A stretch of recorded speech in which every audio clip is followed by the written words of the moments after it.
Hey, welcome back to the Monday Q&A. I'm your host, the Duckman. Hey, we're back today. People wanted to ask a lot of questions, and I'm trying to answer a lot of questions in this video. So for anybody to ask me one of these questions, I'm going to redirect you to this video. So if you're watching this, that's probably why you're here. So people asked, hey, Duckman, how was your Halloween? My Halloween was uneventful. I stayed home. I really didn't do a whole lot. As you know, we lost Crash a couple weeks ago, and just that one hit me just harder than everything else that's happened to me this year. You know, this is the sixth of my own that I've buried in the past year, and it's been hard, so I just stayed home. I had candy ready for trick-or-treaters, and we didn't get a single trick-or-treater, not one. Not that they weren't here. They did come, but they didn't get much further than walking past my cars up in the driveway because, Caroline decided to take residence, and you can see she doesn't mind me so much because I've been feeding her since the 4th of July, but for anybody that doesn't know better, that doesn't come around here, they probably think this is a nasty attack chicken. But no, she's a real sweetheart, and she's sitting on some eggs. I put some towels down here after one of my last trips up down to Dad's house. They were from the ducks, and I just failed to ever take them away. So she started laying eggs, and she made herself a nest. So since she's taken up residence here, Caroline is her name. I figured it was time to name them if we're going to live here. And Rudy is always nearby. Whenever he hears her making awful noises, he comes running. And I don't know why he's not coming near me now. Maybe because he's afraid of the camera. He doesn't like to be petted so much, though. But when he's near, he usually will peck my shoes. And with force. He's very, very aggressive. But anyway, yep, that was the reason why we didn't get any trick-or-treaters up at the front door. Because the attack chicken ran him off. She's a complete pushover, though. Squawks and squeals and makes all kinds of noise, but she don't do nothing. She's just like all my exes. Yeah, see? Nobody's gonna hurt you. She's got some treats here and a tomato. That's it. Gave her some fresh water. I'm always keeping some stuff near her. So we may end up with some baby chickens. I guess we'll see in the next, I guess about 3 or 4 weeks. It takes them about 4 weeks to hatch-ish, somewhere in there. And that's about what we're looking at, right? Caroline's a good girl. Yes, she is. Yeah, see, me and my feathered friends. I don't know what it is, but yeah, birds gravitate towards me, even the wild ones. And these chickens showed up on the 4th of July. Still don't know where they came from and don't have any idea who they belong to. We talked to everybody in the neighborhood, and everybody's clueless. Well, while I was out here starting to record this video, Gulf Power came by and dropped me off some free light bulbs. And I thought that was pretty nice of them. I guess they're going around and giving LED light bulbs out to everybody, as well as water-saving shower heads and a few other things to save on energy consumption stuff, so nice to have. Anyways, likey, comment, and subscribe. Don't forget to pluck that dingle belly so you get updates every time I upload a video. Check out duckshit.net for all my different social media links. You can find B's stuff up there, same as mine. And, well, it's always nice to look at my website because you never know what's going on. And just to show you guys how cool she is. Hey? Laid some nice eggs, and I think she's a Rhode Island Red. Yeah, I'll give them back to you. You're going to be a good mommy, aren't you? And those babies hatch, I'm going to have to put them in a safe spot. I can't have them running around the neighborhood. Something will eat them. There's a lot of cats around here. Yeah. I'll take care of you and your babies, I promise. I promise. I'll give you a nice little coop. We'll make something nice. I got a few weeks to do it. Anyways, we'll be back right after the intro.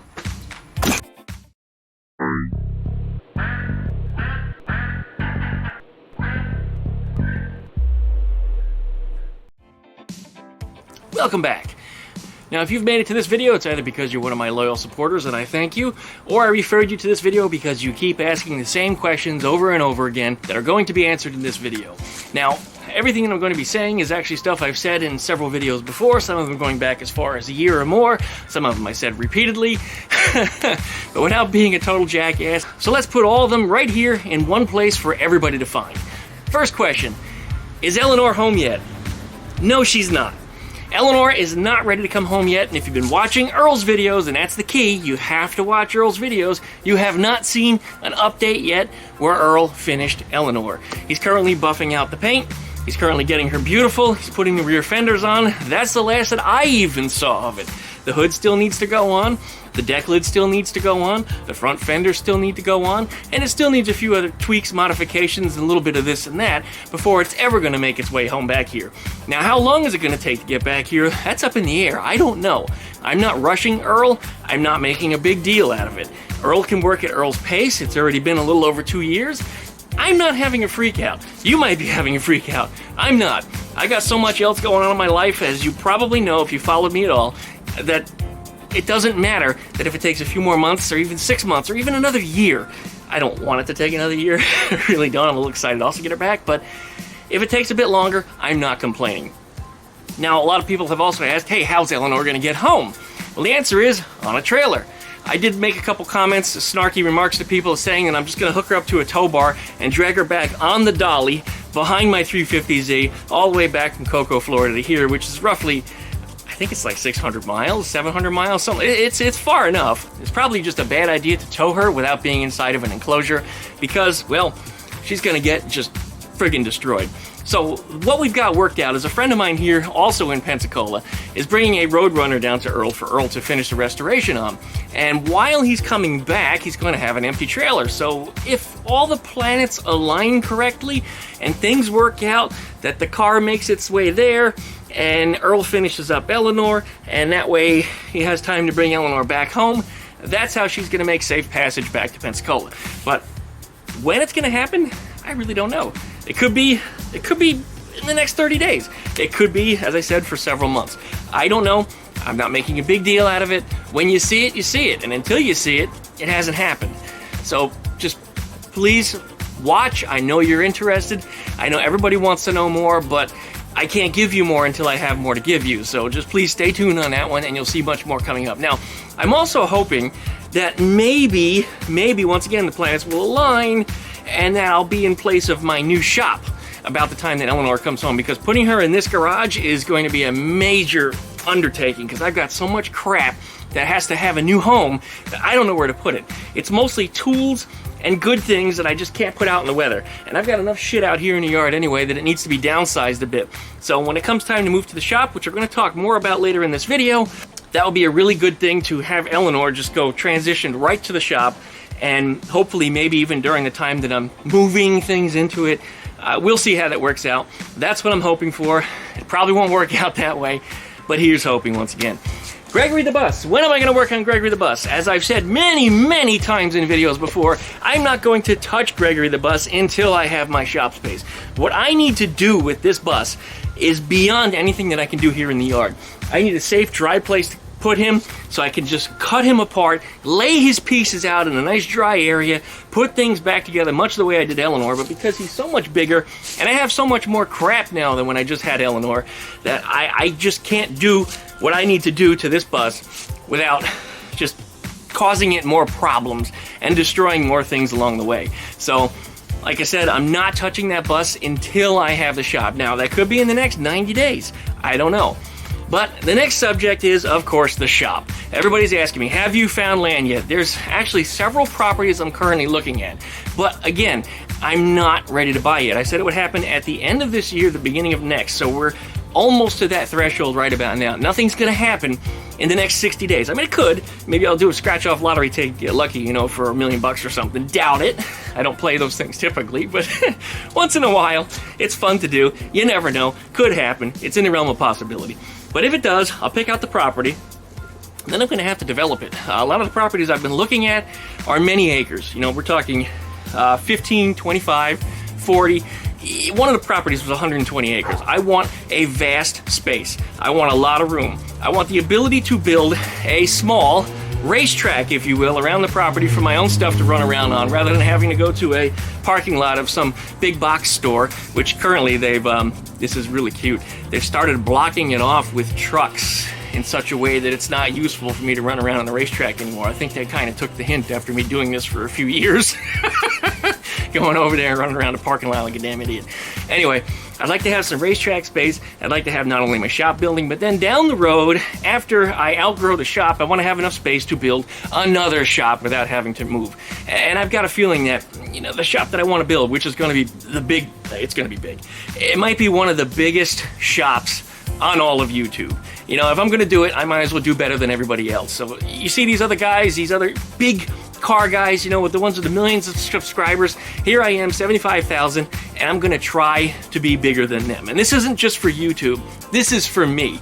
But once again, the statement you've all heard it before. If you build it, they will come. And that's kind of what I feel. And I have been hoping for this ever since about 3 years ago, where I mentally came up with a plan to buy this property. And I said that I would like to not finance it. I don't want to rent something someplace either, because then I have to come up with money every month to pay the bills. And if YouTube turns out it's not successful, then I'm stuck with a note, and it's a problem. I don't want to have to get a second job just to try to pay off my recreational property. So what I'd like to do, this home value has gone up more than 4 times over from where it was originally. I'd like to get out of this, possibly rent it if it turns out that when it comes time for me to move out of it, that I can't sell it for the price that I would like. In that case, it'll be passive income. So I'll earn money on that, I'll pay off the mortgage with the remaining of it until the market, bounces back, and then I'll try to sell it. Well, if that turns out not to be the best case and the market is still up there, then I'll sell the damn thing, get out of there, and move to the other place. But I can't do that unless the other place is already ready to go. I don't want to have a transition period where I have to find some place to stay because I've got all this crap. I just don't want to move it twice. To put it into a storage unit and then to move it to where it finally is going to go, it's just so much more work than I ever want to get into. I'd like to be able to have the shop space ready to go and take everything from here and put it right into the shop and just be done with it. Only time will tell just how long it's going to take. Hopefully, as I said, end of year, beginning of next, no later than tax day. What the hell's all that noise? No later than tax day, I'd like to have the property purchased. After that, it's still going to take time to develop it. I have to have permitting granted. I have to have utilities run to wherever this is going to be. I have to have a concrete slab put in, and finally the building gets dropped on top of that. Once that's taken care of, I can run the mechanical on the inside. I mean, I can set up air conditioning, I can do the electrical, I can do the plumbing, but there's going to be a lot of time devoted to that. And there's that damn rooster. Rudy the rooster! He's calling me because he hears my voice. He wants me to feed him again. Anyways, that is the plan with this thing. I want to have space, as I said, to expand. I got a partner that's going to be involved with me in a lot of the stuff. He's always wanted shop space too, because he's taken care of me for the last 2 years since the last job that I had fired me. That was my biggest contract, and I've mentioned that before. Ever since they've been gone, I've been doing stuff for him, taking care of his little odds and ends in his business, so I really don't have a job anymore, which is kind of nice. I guess I'm semi-retired. Most of my income comes from YouTube and whatever I get from Patreon. Thank you, you Patreon supporters. There's not a lot of you, but that little bit is just enough to pay my cell phone bill. So it makes all the difference in the world.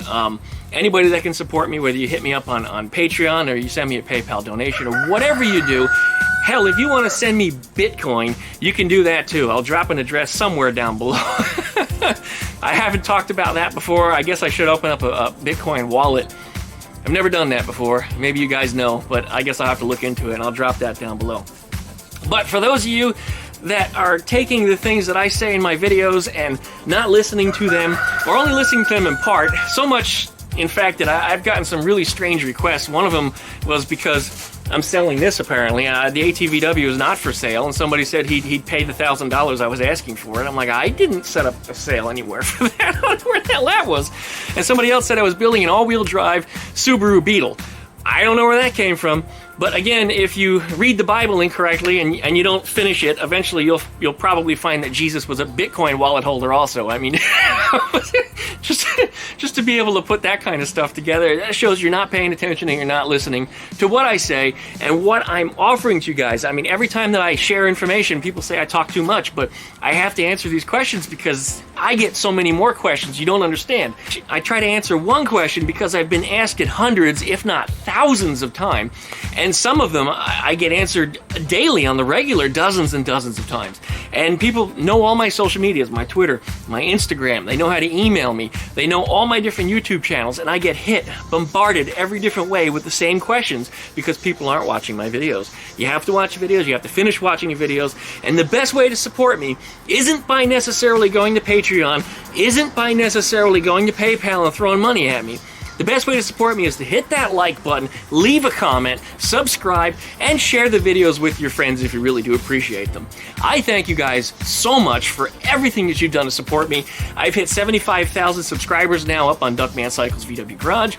Every year it goes by, I double subscribers. So if I get about 80 by March-ish, then I've doubled again from the previous March where I was at 40, and the previous March before that I was at 20. So it just keeps doubling. To me, that's just astounding. I'm not one of those people that gets 1 million subscribers overnight. I've worked for this, and I feel that I deserve it. And I feel that after all the loss that I've incurred over the last year, that I deserve something special for me, and that's what I'm working towards. That's where I want to be. With Gregory, Eleanore, the ATVW, Boomer, who's still here, and maybe if we get lucky enough, some of Crash's babies too. No updates on that either, by the way, until the duck farmer is ready to tell me something about it. So as soon as I have an update, I'll publish that, of course. And if we get lucky enough to have 11 little babies, I think I might just adopt every single one of them. And then I gotta figure out what the hell I'm gonna do with all them chicken babies too that are about to hatch. There's gonna be chickens running around the neighborhood every friggin' where. But who knows? Maybe I'll have the shop space by then, and I'll let them run around my property. Here's hoping, you guys. Anyways, as always, thanks for watching so much. Licky, like it, comment, and subscribe. Don't forget to pluck that dingle belly so you get updates every time I upload a video. Check out duckshit.net for all of my different social media links. If you don't know how to find me on my other YouTube channels, because if I'm not uploading regularly here, I'm uploading on one of the other ones. And lately I've been uploading little short clips up on Instagram too, using the Instagram Reel audio. So some of those audio clips, I guess, are copyrighted, but for whatever reason, somebody else used it, so I can use it. I don't know how that works, but some of those videos are really funny, and they certainly bring across a message or a point that I like to get across. So check out my Instagram, really important, VV the Duck VV, the same as this YouTube channel where you're watching this video. Again, thanks you guys for watching. We'll see you next time.